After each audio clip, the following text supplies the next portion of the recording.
लेकिन इस पर बात करने के लिए मेजर जनरल एसबी अस्थाना रक्षा विशेषज्ञ के तौर पर हमारे साथ जुड़ चुके हैं। मंजू सेठ पूर्व राजदूत हमारे साथ जुड़ रही हैं। प्रोफेसर स्वर्ण सिंह विदेश मामलों के जानकार इस वक्त हमारे साथ जुड़ रहे हैं। डॉक्टर शुभदा चौधरी हैं, संस्थापक हैं मिडिल ईस्ट इनसाइट्स प्लेटफॉर्म की, मिडिल ईस्ट को और वहां की पॉलिटिक्स को बहुत अच्छे से समझती हैं, वो हमारे साथ हैं। मुमताज आलम रिजवी इस्लामिक स्कॉलर हमें ज्वाइन करेंगे और मंतोष शर्मा अमेरिका से हमें ज्वाइन कर रहे हैं। आप सभी का स्वागत है। जनरल अस्थाना, मैं आपसे शुरू करूंगा।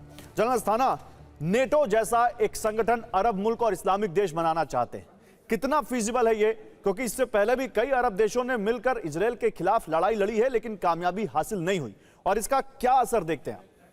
देखिए, ये एक्सपेरिमेंट पहले भी ये लोग कर चुके हैं, लेकिन क्योंकि इन लोगों के अपने अपने इंटरेस्ट हैं और इन लोगों की आपस में भी कुछ राइवलरीज रही हैं पुराने पहले, और उस कारण से ये इकट्ठे नहीं हो पाए। अब ये इनको एक कारण नज़र आ रहा है, क्योंकि ये जो अभी ये हमला हुआ है कतर पर, हाँ कतर पर, UEN Jaipur is a perfect target for prospective students aspiring for good jobs, good education with future-ready skills. वो एक नई किस्म का उसने एक सिचुएशन क्रिएट कर दी है, क्योंकि कतर जो है वो यूएस का पार्टनर है। वहाँ पर अमेरिका का सबसे बड़ा बेस है, 9,000-10,000 के करीब वहाँ पर सैनिक रहते हैं। और यही नहीं, अगर कतर की को देखा जाए तो कतर मेडिएट भी कर रहा था इस लड़ाई में।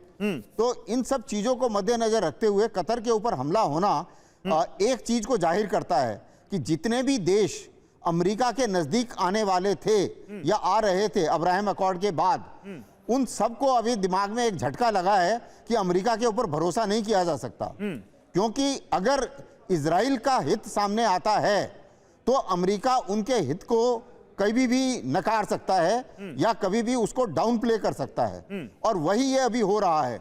यानी हालांकि अमेरिका कह रहा है जी मुझे नहीं बताया, मुझे मालूम नहीं है, मैंने अप्रूव नहीं किया, और बोल रहे हैं कि हमने अपनी तरफ से इन्फॉर्म भी किया था, जो कि कतर कह रहा है कि बहुत लेट इन्फॉर्म किया। तो ये सब बातें अलग हैं, लेकिन अभी भी वो ये बोल रहा है, आखिरी में ये भी बता रहा है कि नहीं, हमस को तो मार पड़नी ही चाहिए। तो अब इजराइल की उसने निंदा नहीं की है। अभी ये जब रूबियो वहां गए थे इजराइल में, वहां पर भी निंदा नहीं की उन्होंने, और वहां पे भी ये कह रहे हैं कि नहीं, अभी शायद डिप्लोमेसी का कोई औचित्य ज्यादा नहीं। और यही सवाल है। आपने कहा कि कोशिश पहले भी हो चुकी है।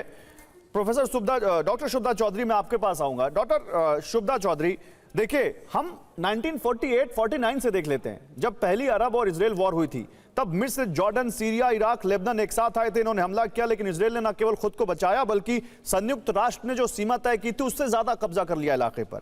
1956 सुएज संकट, इजराइल बना मिस्र, लेकिन किसको जीत मिली? मिस्र को राजनीतिक जीत मिली। इजराइल ने सिनाई प्रायद्वीप पर कब्जा कर लिया। 6 दिवसीय जो 6 डे वॉर हुई थी 1967, अरब देशों द्वारा जब इजराइल की घेराबंदी की गई, ज्यादातर इसमें मिस्र, सीरिया और जॉर्डन का रोल था, इजराइल को जीत मिलती है यहां पर। योम किपुर वॉर 1973, 67 की हार का बदला लेने की कोशिश की मिस्र और सीरिया ने, और यहां पर अमेरिका को मीडिएशन करना पड़ा। लेबनान वॉर 1982, यहां भी पीएलओ के ठिकाने जो लेबनान में थे उसकी वजह से इजराइल बनाम पीएलओ सीरियाई सेना हुई, इजराइल ने पीएलओ को बेरूत से बाहर निकाल दिया।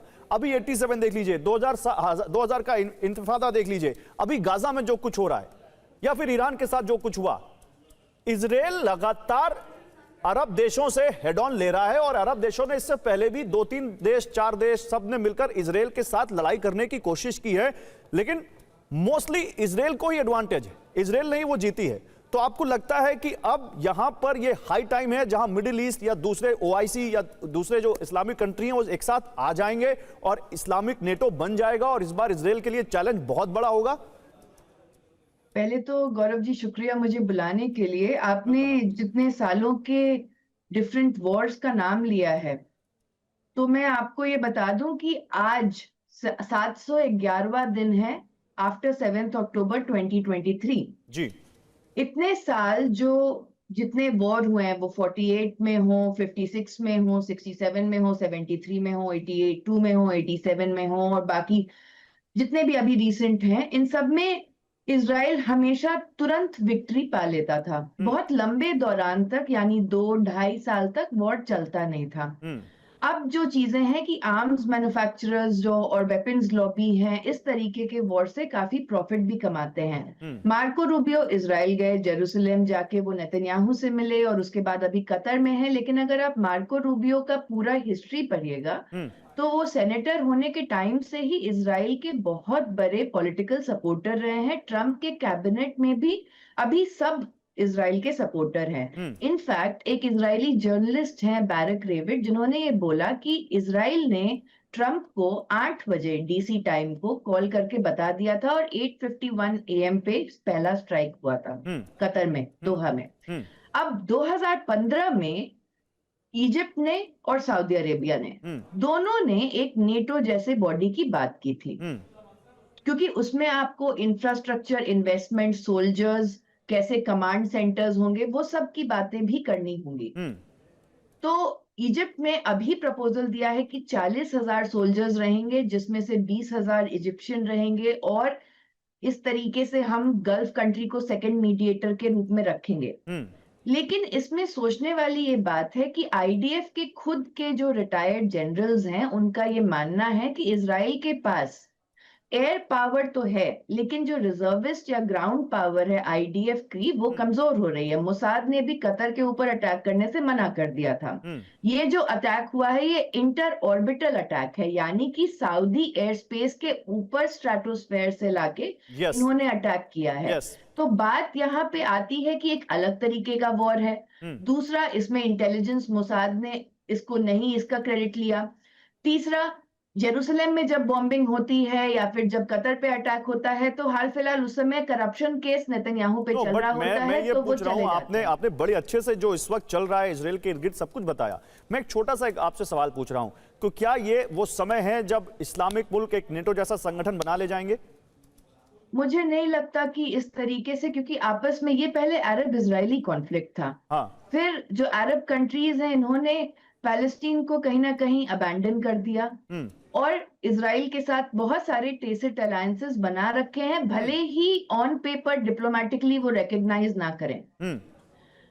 उसके बाद इसका स्ट्रक्चर कैसे होगा, इसकी फंक्शनिंग कैसे होगी, इसकी फंडिंग कैसे होगी, आपस में जो इनकी राइवलरी है, 2017 में कतर के ऊपर ब्लॉकेड हुआ था, दोहा पे अटैक करना, अल जजीरा को भी एक तरीके से इंटिमिडेट करने की बात है जी। तो मीडिएशन इजराइल चाहता नहीं है। जो नेशनल सिक्योरिटी एडवाइजर है बेन गवीर इजराइल के, उन्होंने कल ही बोला कि एक बहुत बड़ा रिजॉर्ट वो गाजा में चाहते हैं।